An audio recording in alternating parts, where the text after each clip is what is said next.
Good afternoon, I'm Sean Yao, and this is One News Now. Suspended Corrections Chief Gerald Bantag will be facing a plunder complaint in relation to questionable projects in the new Bilibid prison. Bucor Acting Head Gregorio Catapang said the Bureau and the Justice Department are planning to file the plunder case by next year.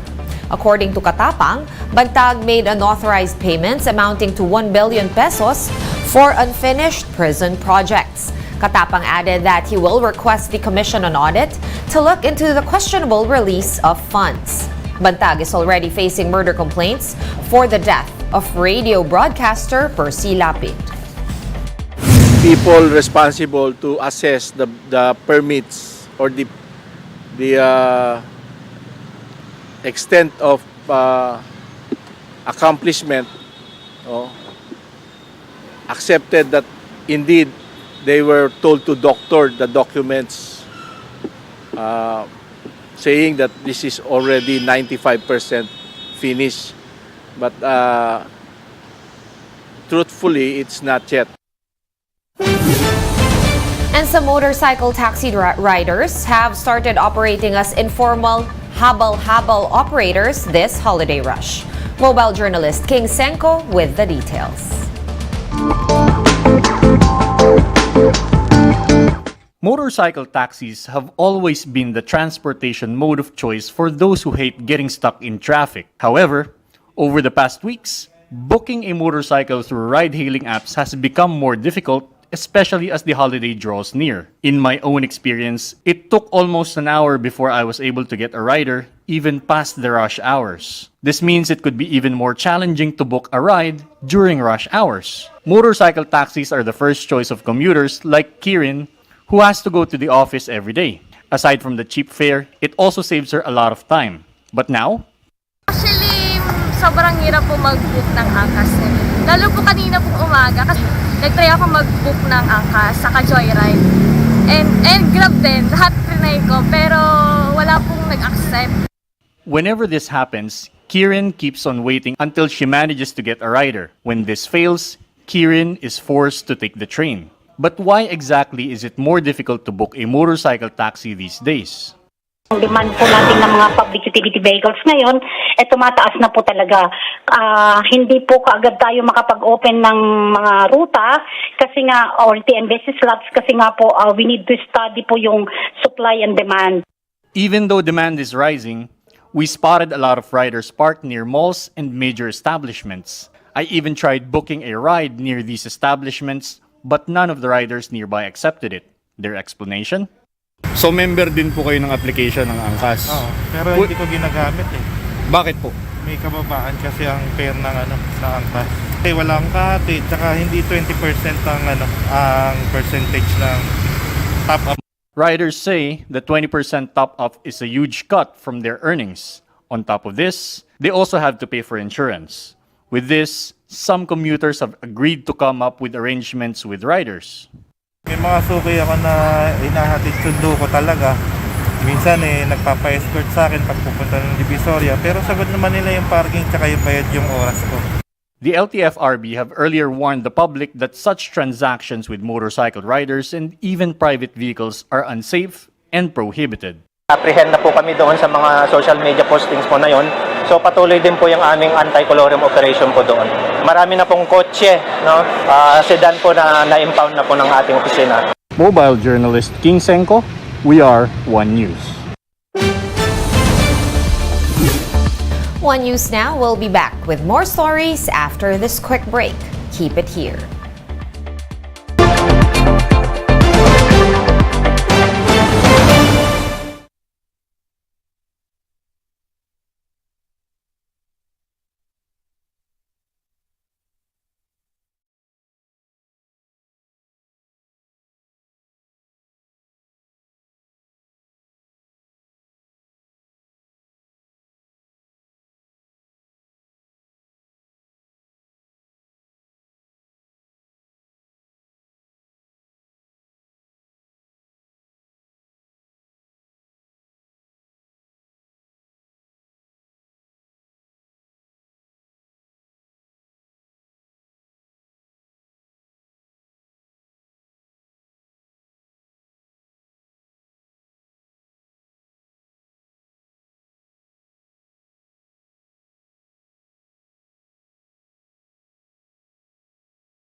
in the disappearance of dozens of cockfighters. Brian Castillo with the details.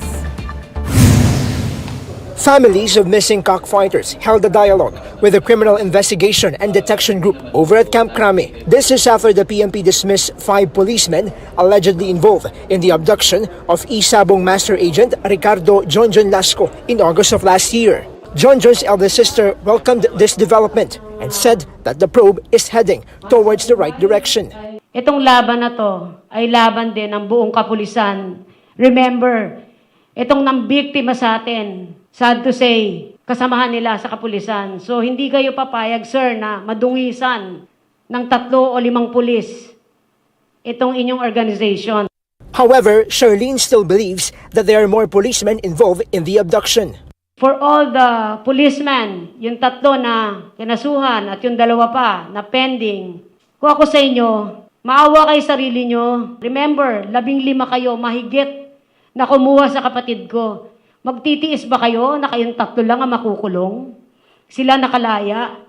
The PNP CIDG confirmed that there are indeed more uniformed personnel suspected of involvement in the crime, one of whom is a high-ranking policeman. Nagbase kasi ang DOJ sa statement ng isang witness na hindi sila pwedeng maisama. Maghahanap pa rin kami ng kaukulang ebidensya kung sakasakali ay hindi pa naman siya off the hook na sinasabi, totally nawala sa kaso.